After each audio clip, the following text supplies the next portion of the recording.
Vision cinema house தயாரிப்பில் சீனு ராமசாமி இயக்கத்தில் ஏகன் மற்றும் யோகி பாபு இணைந்து நடிக்கும் கோழிப்பண்ணை செல்லத்துறை செப்டம்பர் 20 முதல் திரையரங்குகளில். பழனிமலை சித்தர்களால் 18 வகை மூலிகை மற்றும் கங்கை நீர் கொண்டு தயாரிக்கப்பட்டது கிரியா விபூதி சோப். நக்கீரன் டிவி நேயர்களுக்கு வணக்கம். இன்றைய நிகழ்ச்சிக்கு நக்கீரனின் முதன்மை சிறப்பு செய்தியாளர் திரு தாமோதரம் பிரகாஷ் அவர்களை வரவேற்கிறோம். வணக்கம் சார். வணக்கம். நக்கீரனின் மூத்த துணை ஆசிரியர் ஐயா தேசு கௌதமன் ஐயா வணக்கம். இப்போ நம்ம தமிழக பாஜக தலைவர் அரசியல் சம்மந்தமாக படிக்கிறதுக்காக போயிருக்காரு. அதை பற்றி நிறையா பேசுகிறாங்க. இங்கே அவரால் கவுன்சில் தேர்தல் கூட ஜெயிக்க முடியல, அதனால் இனிமேட்டு அங்கே போய் படிச்சுட்டு பெரிய அளவில் வருவார் அப்படிலாம் சொல்கிறாங்க. அவரோட படிப்பு பற்றி ஏதாவது தகவல் இருக்குதுங்களா? ஆக்சுவலாக அவர் கவுன்சிலர் தேர்தலில் மட்டும் ஜெயிக்கலை. ஆனால் அவரை பெரிய ஐபிஎஸ், ஐஏஎம்மில் படித்தவர், இந்தியன் இன்ஸ்டியூட் ஆஃப் மேனேஜ்மெண்ட்டில் படித்தவர், டிஸ்டிங்ஷனில் பாஸ் ஆனவர், அப்படி இப்படின்லாம் சொன்னாங்க. பார்த்தா அங்கே ஆக்ஸ்ஃபோர்டில் முதல் டெஸ்ட்டு வச்சுருக்காங்க. உள்ளே போனவுடனே அந்த டெஸ்ட்டில் 2 சப்ஜெக்டில் ஃபெயிலு. 2 சப்ஜெக்டில் ஒரு ஃபெயிலு. அப்போது அங்கே இருக்கிறவங்களுக்கே சந்தேகம் வந்துச்சு, இவர் எப்படி ஐபிஎஸ் படித்தாருன்னு. ஏன்னா வெளிநாட்டு அரசியல் சம்பந்தமான படிப்பு. இவர் அரசியல்வாதியாகவும் இருந்திருக்காரு, போலீஸ் அதிகாரியாகவும் இருந்திருக்காரு. ஐபிஎஸ்க்கு முன்னாடி ப்ரிலிமினரின்னு ஒன்று இருக்கும். அதை பாஸ் பண்ணால் தான் நீங்கள் அதுக்கப்புறம் நீங்கள் சூஸ் பண்ணுறது தான் ஐபிஎஸ்ஸா ஏஎஸ்ஸா அது சூஸ் பண்ண முடியும். அந்த ப்ரிலிமினரி இவர் எப்படி பாஸ் பண்ணாருன்ற கேள்வி வந்துருச்சு. ஏன்னா இவங்க எல்லாமே சங்கல்ப் அப்படின்னு ஒரு ஆர்எஸ்எஸ் ட்ரெயின்டு இன்ஸ்டிடியூஷனில் அவங்க மூலமாக ப்ரமோட் ஆகி தான் ப்ரிலிமினரி படிக்கிறாங்க. அவங்க மூலமாக ப்ரமோட் ஆகி தான் ஐபிஎஸ் போகிறாங்க. இவர் ஐஐஎம்மில் படித்தேன்றாரு. அப்போது இதெல்லாம் என்ன படிப்பு படிச்சிருக்காரு, இவர் 2 சப்ஜெக்டில் ஃபெயில் ஆகிருக்காரு அப்படின்ற ஒரு கேள்வி வந்தது. டோட்டலாக ஆர்எஸ்எஸ் லண்டனில் அவங்களோட தாக்கம் இல்லை, லண்டனில் ஒன்றும் பண்ண முடியாது. அவர் இத்தனைக்கும் சொல்லுவாங்க, காங்கிரஸ் கவர்மெண்ட் இருக்கும்போது தான் ஐஏஎஸ் கிளியர் பண்ணார். காங்கிரஸ் கவர்மெண்ட்டில் யார் கவர்மெண்ட் இருந்தாலும் ஆர்எஸ்எஸ் தான் அதிகாரம். இந்தியா முழுக்க ஆர்எஸ்எஸோட அதிகாரம் யாராலையுமே நீங்கள் தவிர்க்க முடியாது. எல்லா துறையிலையும். இப்போ கூட ஒரு பொண்ணு அரசியல்வாதி பொண்ணு, ஆர்எஸ்எஸ் அரசியல்வாதி பொண்ணு மோசமாக செலக்ட் ஆகி மோசமாக பர்ஃபார்மன்ஸ் பண்ணி இடஒதுக்கீடே ஊனமுற்றோர் அடிப்படையில் வாங்கி அது ஐஏஎஸ் அதிகாரியாகி அதை டோட்டலாக யூபிஎஸ்சிலேருந்து ரிஜெக்ட் பண்ணி யூனியன் பப்ளிக் சர்வீஸ் கமிஷன் அமைச்சது. அப்போ இவங்களுடைய தரம் எந்த அளவுக்கு இருக்குதுன்னு பாருங்கள். இதுலேயே ஊழல்னா இவங்களுடைய ஆக்டிவிட்டீஸில் எவ்வளோ ஊழல் இருக்கும் அப்படின்றது இந்த விஷயங்கள்லேருந்து நமக்கு தெரிய வருது. இப்போ தான் அரசியல்வாதி ஊழல் அப்படிலாம் சொல்லிட்டீங்க. இப்போ நம்ம அதிமுக மாஜி வேலுமணி அவர் மேலே இப்போ ஊழல் குற்றச்சாட்டு மேலே நடவடிக்கை எடுத்திருக்கிறாங்க தமிழ்நாடு கவர்மெண்ட். இப்போ திடீர்னு அவர் மேலே அந்த இதை கேஸ் ஃபைல் பண்ணுறது, இதனால் என்ன, அதுக்கு பின்னணி என்ன? ரொம்ப லேட்டாக பண்ணியிருக்காங்க. இந்த புகாரை அறப்போர் இயக்கம் ஒரு 3 வருஷத்துக்கு முன்னாடி ஆட்சி மாற்றம் நடந்தப்பே ஆட்சி மாற்றம் நடந்தப்பமே புகாராக இவங்க தெரிவிச்சிருக்காங்க. அந்த புகாரை கண்டுக்கவே இல்லை. வேலுமணி மேலே ஏன் வழக்கு போடல, வேலுமணி மேலே ஏன் வழக்கு போடலன்னு ஒரு பெரிய கிளைமு. ஏன்னா இருக்கிறதுலே சசிகலாவுக்கு அடுத்தபடியாக, எடப்பாடிக்கு அடுத்தபடியாக பெரிய அளவுக்கு கொள்ளடித்தது, 1 லட்சம் கோடிக்கு மேலே சொத்து வச்சுருந்தது, ஆஸ்திரேலியா போன்ற பல நாடுகளில் முதலீடு பண்ணது, உள்ளாட்சித்துறை, சிறப்பு திட்ட செயலாக்கத்துறைன்னு ஏகப்பட்ட விஷயங்களை வச்சுருந்தது வேலுமணி தான். வேலுமணி சென்னை மாநகராட்சியை அந்தளவுக்கு ஆட்டி படைச்சிக்கிட்டு இருந்தார். சென்னை மாநகராட்சி வேலுமணி வச்சது தான் சட்டம். அப்போது சீஃப் என்ஜினியராக இருக்கக்கூடிய ஆட்கள் எல்லாருமே வேலுமணியுடைய கைப்பாவையாக தான் இருந்தாங்க. நந்தகுமார்னு ஒருத்தர், அவர் மேலே லஞ்ச ஒழிப்புத்துறை ரெய்டு வரைக்கும் போச்சு. ஆனால் அவர் மேலே எந்த நடவடிக்கையும் எடுக்கலை. கார்ப்பரேஷனில் பெரிய அளவுக்கு ஊழல் பண்ணியிருக்காரு, கோவை கார்ப்பரேஷனில் பெரிய அளவுக்கு ஊழல் பண்ணியிருக்காரு. அந்த சீஃப் என்ஜினியர்ஸ் ஒருத்தர் சென்னை கார்ப்பரேஷனில் புகழேந்தின்னு ஒருத்தர், அவர் மேலே வராத குற்றச்சாட்டே கிடையாது. ரைட்டுங்களா? அப்போது இங்கே ஐஏஎஸ் அதிகாரிகளாக இருந்தவங்க இப்போவும் ஐஏஎஸ் அதிகாரிகளாக இருக்கிறாங்க. இந்த குற்றச்சாட்டுகள் மேலே நடவடிக்கையே கிடையாது அப்படின்னு ஒரு கிளைம் ரொம்ப நாளாக இருந்தது. அதுக்கப்புறம் இந்த 17ஆம் தேதி லஞ்ச ஒழிப்புத்துறையுடைய டைரக்டர் டிஎஸ்பி அவர் வழக்கு எஃப்ஐஆர் போட்டு வழக்கு பதிவு பண்ணி மொத்த ஊழலோட மதிப்பு 290 கோடி, 14 ப்ராஜெக்ட். ஸ்மார்ட் சிட்டி மட்டும் கிடையாது, இவங்க வந்து ட்ரைனேஜை ஃபுல்லாக லே அவுட் பண்ணிவிட்டு பிளாட்ஃபார்ம்ஸு, ரோடு எல்லாமே ரீகன்ஸ்ட்ரக்ஷன் பண்ணி இவங்க பண்ணியிருக்காங்க. அதில் வரக்கூடிய குற்றச்சாட்டு 290 கோடி, 14 ப்ராஜெக்டு. வடவள்ளி சந்திரசேகர்னு ஒருத்தர், அண்ணன் வேலுமணியுடைய பினாமி, அவர் வந்து கோவை புறநகர் மாவட்ட செயலாளர் அதிமுக. அவரும் இவரும் வேலுமணி வீட்டில் உட்காந்து சதித்திட்டம் தீட்டி ரெடிமிக்ஸ் காங்கிரீட்னு ஒன்று இருக்குது இந்த காங்கிரீட்டில் போகிறதுல. அந்த ரெடிமிக்ஸ் காங்கிரீட்டை வந்து மார்க்கெட் விலையை விட பல மடங்கு விலைக்கு வாங்கி அதை யூஸ் பண்ணியிருக்காங்க. அதுலேயும் கொள்ள ப்ராஜெக்ட் கொடுத்த கான்ட்ராக்டர்களும் செலக்டட் கான்ட்ராக்டர், அவன் லெட்டர் பேடு கான்ட்ராக்டருக்கு எல்லாருக்குமே கான்ட்ராக்டு. இந்த மாதிரி ஃபுல்லாக ஊழல் பண்ணாங்கன்னு சொல்லிட்டு அறப்போர் இயக்கத்தோட பிரபலமான குற்றச்சாட்டு. அந்த குற்றச்சாட்டை இப்போ ஊழல் வழக்கா கன்வெர்ட் ஆகி பெரிய அளவுக்கு பாஞ்சிருக்கு. இது வந்து பெரிய கிளி. எப்படின்னா தங்கமணி மேலே வழக்கு இருக்குது, வீரமணி மேலே வழக்கு இருக்குது, காமராஜ் மேலே வழக்கு இருக்குது, விஜயபாஸ்கர் மேலே வழக்கு இருக்குது, கரூர் விஜயபாஸ்கர் மேலே வழக்கு இருக்குது. இது எல்லாமே சொத்து குவிப்பு வழக்கு, சொத்து குவிப்பு வழக்கு தான். ஆனால் அதுக்கு ஈக்குவலான செக்ஷனில் இந்த வழக்கு வருது.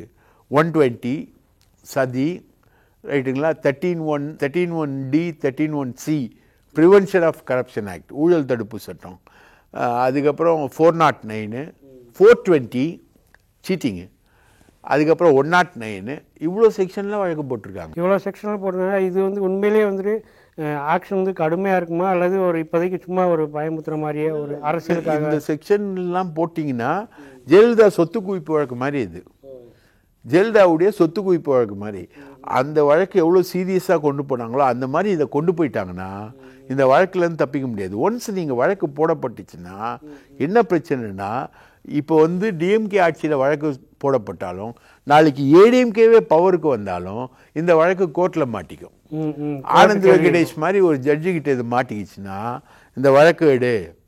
இப்போ எப்படி திமுக அமைச்சர்கள் தங்கம் தென்னரசு, KKSSR இவங்கெல்லாம் பாதிக்கப்பட்டு நிற்கிறாங்களோ அந்த மாதிரி, அனிதா ராதாகிருஷ்ணன் இவங்கெல்லாம் பாதிக்கப்பட்டு நிற்கிற மாதிரி, அந்த மாதிரி இந்த வழக்கோட விஷயங்கள் வந்து கோர்ட்டோட பரிசீலனையில் வந்துடும். அப்போ கோர்ட்டோட பரிசீலனையில் வரும்போது இதுலேருந்து தப்பிக்க முடியாது. ஏதாவது ஐதரார் இங்கே ஏதாவது ஒன்று பண்ணிங்கன்னா லோவர் கோர்ட்டில் பண்ணால் ஹைகோர்ட்டு, ஹைகோர்ட்டில் பண்ணால் சுப்ரீம் கோர்ட்டு, எங்கே பண்ணாலும் உங்களுக்கு எதிரிகள் வந்து இருக்கிறாங்க.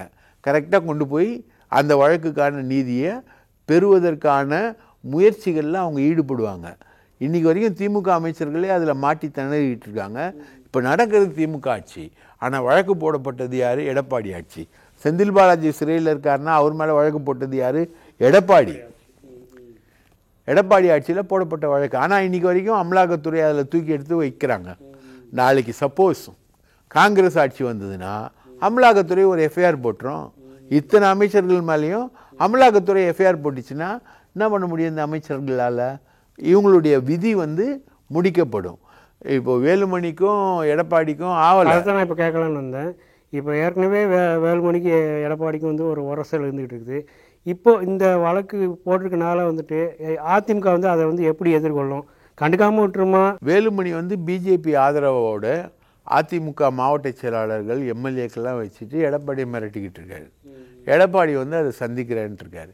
இப்போ இந்த வழக்கு வந்து திமுக போட்டதுனால இவங்க 2 பேரும் ஒன்றா சேர்ந்துருவாங்க.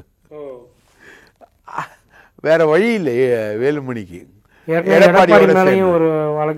எடப்பாடி மேலே வழக்கு போயிட்டு இருக்கு. இப்போ என்ன பிளான் பார்த்தீங்கன்னா, பிஜேபி இது எடப்பாடி, காமராஜ், வேலுமணி எல்லார் மேலேயும் வழக்கு இருக்கு இல்லைங்களா? இந்த வழக்குகள் எதையுமே வந்து மத்திய அரசு டேக் ஆஃப் பண்ணல.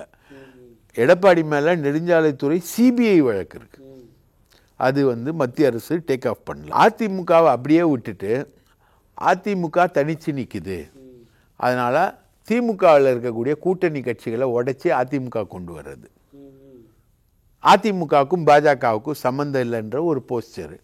அப்போ திமுகவை பலவீனமாக்கி திமுகவுடைய கூட்டணி கட்சி, இப்போ திருமா கட்சி இருக்குது, திருமா கட்சி பிரச்சனை இப்போ உருவாயிருக்கு. அந்த கூட்டணி கட்சியை வந்து கழட்டிக்கிட்டு அதிமுக கூட்டணிக்கு கொண்டு வர்றது இது ஒரு பிளான். இல்லைன்னா முடியலன்னா, ஒருவேளை அது முடியலன்னா அதிமுக, பாஜக, தேமுதிக, பாமக இந்த கூட்டணியை அமைச்சுக்கிறது 2026. இந்த கூட்டணியை வச்சு போகிறது. விஜயெலாம் வராரு அப்படின்னும்போது ஒரு 5 முனை போட்டின்றதை 4 முனை போட்டியாக கொண்டு போகிறது. இதுதான் இவங்களோட ஸ்ட்ராட்டஜி. ஸோ பிஜேபியுடைய சப்போர்ட் வந்து எடப்பாடிக்கு ஆல்ரெடி இருக்கிறதுனால வேலுமணியால் எடப்பாடிக்கு எதிரான மூவை பண்ண முடியல. உங்களுக்கு வந்து பிஜேபி சப்போர்ட் இருந்தால் தானே பண்ண முடியும். பிஜேபியோட சப்போர்ட் அங்கே இல்லை. அதனால பிஜேபியோடைய சப்போர்ட்டை அவங்க நாடலை, அவங்களால பண்ணவும் முடியல. இதுதான் வந்து தமிழக பாலிடிக்ஸில் இருக்கிற நிலவரம். அதனால் வேலுமணியுடைய எதிர்ப்பு என்பது எடப்பாடிக்கு ஒரு பெரிய விஷயமா இல்லை. இதில் என்ன சிக்கல்னா, இப்படி இந்த ஸ்ட்ரோக்கில் திமுக அரசு வழக்கு போட ஆரம்பிச்சதுன்னா எல்லா மினிஸ்டர் டிபார்ட்மெண்ட்லேயும் மாட்டோம். விஜயபாஸ்கர் பார்த்தீங்கன்னா உங்களுக்கு மருத்துவத்துறையில் ஊழல், கொரோனா காலத்தில் அடிக்கப்பட்ட கொள்ளை, காமராஜ் மேலே வந்து சிவில் சப்ளை துறையில் இருக்கக்கூடிய ஊழல், விஜயபாஸ்கர், காமராஜ். அதே மாதிரி பார்த்தீங்கன்னா எடப்பாடி மேலே கொடநாடு கொலை வழக்கு, அது சிபிசிஐடி கிட்ட இருக்குது. அதில் வந்து ஏதாவது ஒன்று கொண்டு வந்து எடப்பாடியை வந்து கார்னர் பண்ணுறதுக்கு திமுக வந்து அஃபென்சிவ் மூடில் இறங்குது. 2026 தேர்தலை சந்திக்கிறதுக்கு திமுக வந்து அஃபென்சிவ் மூடில் அதிமுக மேலே பாயப்போகுது அப்படி என்பதற்கான ஒரு சமிஞ்சை தான் 3 வருஷத்துக்கு முன்னாடி புகாரை, அறப்போர் இயக்கம் கொடுத்த புகாரை தட்டி தூக்கி இப்போ எஃப்ஐஆர் போட்டிருக்காங்க. இப்போ இது சொல்கிறப்ப விஜய் கட்சியை பற்றி சொன்னீங்க. இப்போது யாருமே எதிர்பார்க்காத மாதிரி, விஜயோட கட்சிக்காரங்களே எதிர்பார்க்காத மாதிரி திடீர்னு வந்துட்டு அவர் தனித்து வந்து அப்படியே பெரியார் திடலுக்கு வர்றாரு. பெரியாரோட சிலைக்கு வந்துட்டு மாலை அணிவிச்சு பெரியாரோட பிறந்த நாளில் வந்து மரியாதை செய்கிறாரு. ஆக்சுவலாக ஒரு கட்சி தலைவர்னால் தொண்டர்கள்ட்டெல்லாம் சொல்லி எல்லாருமா சேர்ந்து வந்து தான் வந்து இதெல்லாம் பண்ணுவாங்க. ஏன்டா இப்போது நம்ம தமிழக முதல்வர் அந்த மாதிரி தான் பண்ணியிருக்காரு. அவர் அமைச்சர்கள் எல்லாருமே கலந்து தான் வந்து பண்ணாங்க. இவர் இப்படி தனித்து வந்து அதுவும் பெரியார் திடலில் வந்து மரியாதை செஞ்சிருக்கிறாருன்னா இது யாருக்கு எதிரான அரசியல்? அது என்ன மாதிரியான அரசியல் நகர்வு? அதாவது பெரியார் திடலுக்கு ரகசியமாக வந்திருக்காரு அவர். பெரியார் திடல்ன்றது ஓப்பன். நீங்கள் வந்து கூப்பிட்டு சொல்லிட்டீங்கன்னா உங்களை வரவேற்கிறதுக்கு ஆள் இருக்காது. இன்னொன்று பார்த்தீங்கன்னா பெரியார் திடலுக்கு அவரோட நினைவு தினத்திற்கு மாலை வந்து அந்த சிலைக்கு யாரும் அணிவிக்க மாட்டாங்க. அவர் வந்து புதைச்ச இடம் பக்கத்துலேயே இருக்குது, சமாதி. அந்த சமாதிக்கு தான் போவாங்க. இன்னொன்று இவர் வந்த ஸ்டைலை பார்த்தீங்கன்னா செருப்பு போடாமல், ஏதோ கோயிலுக்கு வர்ற மாதிரி செருப்பு போடாமல் கையில் ஒரு தட்டோட பூவோட வந்து ஒரு மாலையை போட்டு ஒரு பூவை வந்து தெளிச்சுட்டு போயிருக்காரு. அது பெரியாரை தவிர்த்துட்டு தமிழகத்தில் அரசியல் செய்ய முடியாது. விஜய் வந்து பாஜக பின்னணியோடு தான் அரசியலுக்கு வராரு. ஏன்னா ரங்கசாமி முதலமைச்சர், இவரோட ஃப்ரெண்டு புசி ஆனந்த் பாண்டிச்சேரிக்காரரு, நமச்சிவாயம் பாஜகக்காரர் வந்து விஜயோட ரொம்ப நெருக்கம். ரங்கசாமி, நமச்சிவாயம் இல்லாமல் புசி ஆனந்த், புசின்றது ஒரு தெருவு, அந்த தெருவை சேர்ந்தவர் தான் இந்த ஆனந்த். இவர் வந்து நவரக்கூட மாட்டார். ஸோ விஜயோட என்ட்ரி என்பது வந்து பாஜகவோட என்ட்ரி, பாஜகவோட பின்பலம்னு ஒரு சந்தேகம் வந்து விஜய் அரசியலுக்கு வரும்போதுலேருந்து இருக்குது. அதை முறியடிக்கிறதுக்கு இப்போது சீமானோட அவர் பேசிக்கிட்டு இருந்தார். சீமான் வந்து பெரியார் தொண்டராக முதல்ல அறிமுகமாகிட்டு அதுக்கப்புறம் பெரியாரை கேவலமாக விமர்சிக்கக்கூடிய ஆளில் சீமான் ஒரு ஆளாக மாறிட்டார். திராவிடத்தால் வீழ்ந்தோன்னு சொல்லிட்டு திராவிடத்தை எவ்வளோ கேவலமாக விமர்சிக்க முடியுமோ அவ்வளோ கேவலமாக விமர்சிக்கக்கூடியவர். பெரியாரெல்லாம் இவங்களுக்கெல்லாம் ஒரு தமிழ்நாட்டுக்காரரே இல்லை அப்படிங்கிற, தமிழ்நாட்டுக்காரரே இல்லை அப்படின்றது தான். அவர் வந்து திராவிடம்ன்றதுக்கான விளக்கமே சொல்கிறது என்னென்னா, தமிழ், மலையாளம், தெலுங்கு, கன்னடம் 4மே தமிழ் மொழி தான். அதில் இருக்கக்கூடிய வட சொற்களை நீக்கிவிட்டு நீங்கள் பார்த்தீங்கன்னா அதில் எல்லாமே தமிழ் மொழி தான். மலையாளம் வந்து பச்சை மலையாளம் இஸ் ஈக்குவல் டு கொடுந்தமிழ்னு சொல்லுவாங்க மலையாளத்தில். ஸோ மலையாளம் என்பதும் தமிழ் மொழி தான், தெலுங்கு என்பதும் தமிழ் மொழி தான், கன்னடம் என்பதும் தமிழ் மொழி தான். ஆக மொத்த திராவிடர்களும் தமிழர்களே அப்படின்றது தான் பெரியாரோட நிலைப்பாடு. ஸோ இப்போது வந்து விஜய் வந்து பாஜக ஆதரவு களத்திலிருந்து அரசியலுக்கு வருகிறார் என்கிற விமர்சனத்தை தவிர்க்க அவர் வந்து பெரியார் திடலுக்கு அவருக்கே உரிய ஸ்டைலில் பாவம் அவர் வந்து மாலை போட்டு போயிருக்காரு. அதை வந்து திரும்பவும் வரவேற்றிருக்காரு, வாலண்டியராக திரும்ப வரவேற்றிருக்காரு. அதுக்கப்புறம் உதயநிதி ஸ்டாலினும் கேள்வி கேட்கும்போது அதை வந்து வரவேற்றிருக்காரு. ஆம்ஸ்ட்ராங் படுகொலைக்கு அப்புறமே வந்துட்டு அதில் சம்மந்தப்பட்ட திருவேங்கடம் அவர் வந்துட்டு என்கவுண்டர் செய்யப்பட்டார். அதுக்கப்புறமே வந்துட்டு சென்னையில் வந்து இந்த ரவுடிஸுங்கிறதே வந்துட்டு பெருசாக இல்லாத மாதிரியே இருந்துக்கிட்டு இருந்துச்சு. இப்போ அடுத்த கட்டமாக வந்துட்டு பார்த்தோம்னா இப்போ காக்காத்தோப்பு பாலாஜிங்கிற வந்து என்கவுண்டர் பண்ணப்பட்டிருக்கார். அப்போ இதுக்கும் வந்துட்டு இப்போ ஆம்ஸ்ட்ராங் படுகொலை இதுக்கு ஏதாவது சம்மந்தம் உண்டா, அல்லது இந்த என்கவுண்டருங்கிறது எதன் அடிப்படையில் எதற்காக பண்ணியிருக்காங்க? ஆம்ஸ்ட்ராங் படுகொலைக்கு அப்புறம் 100 நாள் ஆயிடுச்சு. 100 நாளைக்கு மேலே சென்னை மாநகரில் கொலையே கிடையாது. கொலை மட்டும் கிடையாதுன்றது இல்லை, கொலை முயற்சியே கிடையாது. எந்த கொலை முயற்சியுமே சென்னை மாநகரில் கிடையாது. காரணம், சென்னை மாநகரில் இருக்கக்கூடிய ரவுடிகள்லாம் வெளியே ஓடிட்டாங்க. எல்லாரும் வெளியில் ஓடிட்டாங்க, எவனுமே சென்னை மாநகரில் இல்லை. சம்பவம் செந்தில் வந்து ஆம்ஸ்ட்ராங் படுகொலையில் சந்தேகப்படக்கூடிய சம்பவம் செந்தில் வந்து தாய்லாந்து போயிட்டு தாய்லாந்துலேருந்து இன்னொரு இடத்துக்கு போயிருக்காங்க. அந்த இடத்த போலீஸ் சொல்ல மாட்டாங்க, போலீஸ் ட்ராக் பண்ணிக்கிட்டு இருக்காங்க அவனை பிடிக்கிறதுக்காக. இந்த சம்பவம் செந்திலுக்கு ஆன்டி தான் இந்த காக்காத்தோப்பு பாலாஜி, ரைட்டுங்களா? யாரும் உள்ளே வரல, காக்காத்தோப்பு பாலாஜி மட்டும் உள்ளே வரான். வெளிமாநிலத்தில் தான், ஆமாம், வெளிமாநில ஆந்திராலேருந்து உள்ளே வரான். திருப்பதிக்கு போயிட்டு திருப்பதியிலேருந்து உள்ளே வரான். அவங்க அம்மாவே சொல்கிறாங்க, திருப்பதிக்கு போயிட்டு வந்தான் என் புள்ளன்னு. திருப்பதியிலேருந்து உள்ளே வரான். திருப்பதியிலேருந்து உள்ளே வரான்னா மூலக்கடை. திருப்பதியுடைய ஆந்திராலேருந்து என்ட்ரி பாயிண்ட் இது ரெட்டில்ஸ். ரெட்டில்ஸ்லேருந்து மூலக்கடை. மூலக்கடையில் இவன் வந்து உள்ளே வரான். இந்த டிப் ஆஃப் வந்து போலீஸ்க்கு கிடைக்குது, இவன் உள்ளே வரான் அப்படின்ட்டு. காக்காத்தோப்பு பாலாஜியும் பாம் சரவணன் ஒருத்தர், இவங்க 2 பேரும் ஆம்ஸ்ட்ராங்குக்கு நெருக்கமானவங்க. ரைட்டா? ஆம்ஸ்ட்ராங்கை கொன்னவெல்லாம் வெளியில் போயிட்டான். ஆம்ஸ்ட்ராங் கொலையில் வந்து பலரை விசாரிச்சிருக்காங்க, அவங்கெல்லாம் இப்போ உள்ளே இருக்காங்க. ரைட்டுங்களா? இப்போ இவன் உள்ளே வர்றது வந்து ஆம்ஸ்ட்ராங் கொலைக்கு பழி வாங்கிறதுக்காகத்தான் இவன் உள்ளே வரான் அப்படின்ற ஒரு ஆம்ஸ்ட்ராங் கொலையில் சம்மந்தப்பட்ட யாரையோ வந்துட்டு குறி வைக்கிறான். இவங்களுக்கு தெரியல யார் செஞ்சுருப்பாங்கன்னு, அந்த ஆளை வந்து குறி வைக்கிறதுக்காக இவன் உள்ளே வரான். அப்போது அதை வந்து தடுக்கணும் அப்படின்றதுக்காக இவனை வந்து உள்ளே வரவனை பிளாக் பண்ணுறதுக்கு இது பண்ணுறாங்க. அதாவது போலீஸ் வந்து இத்தனை நாட்கள் கொலைகள் நடக்காமல் இருக்கிறதுக்கு காரணம் வந்து ரவுடிசத்தோட மூமெண்ட்டை வந்து சென்னை நகரில் கமிஷனர் அருண் வந்து பெரிய அளவுக்கு தடுத்துட்டார்.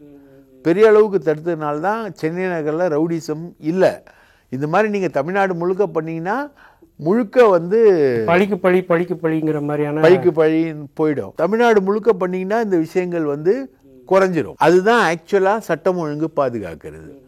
ஸோ இவனோட மூமெண்ட்டை வந்து வாட்ச் பண்ணிக்கிட்டே இருக்காங்க போலீஸு. இவன் உள்ளே வரான், இவனை சேஸ் பண்ணுறாங்க. சேஸ் பண்ணும்போது வழக்கமாக இவன் தப்பிச்சு வர்றான். அங்கே வியாசர்பாடின்ற பகுதியில் ஒரு பாழடைஞ்ச குடியிருப்பு இருக்குது, அங்கே பிஎஸ்என்எல் ஊழியர்கள் குடியிருந்தாங்க. இப்போ மூடப்பட்டது. அங்கே வந்து ஒரு காவல் நிலையம் இருக்குது. அந்த ஏரியாக்குள்ளே இவன் என்ட்ராகிறான்.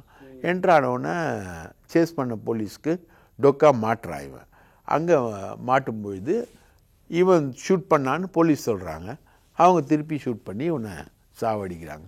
ஆக்சுவலாக அவங்க அம்மா பேட்டி கொடுக்கும்போது கூட சம்பவம் செந்திலுக்காக தான் கொன்னாங்கன்னு. சம்பவம் செந்திலுக்கு இவனுக்கு சம்பவமே கிடையாது.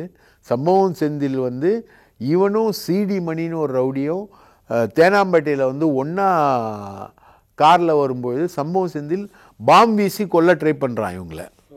கார் வந்து ஒரு ஹோண்டா ஷோரூம் பக்கத்தில் போய் மோதி அவங்க அப்படி தப்பிச்சு போகிறானுங்க அவனுங்க தேனாம்பேட்டையில் காங்கிரஸ் மைதானம் பக்கத்தில்.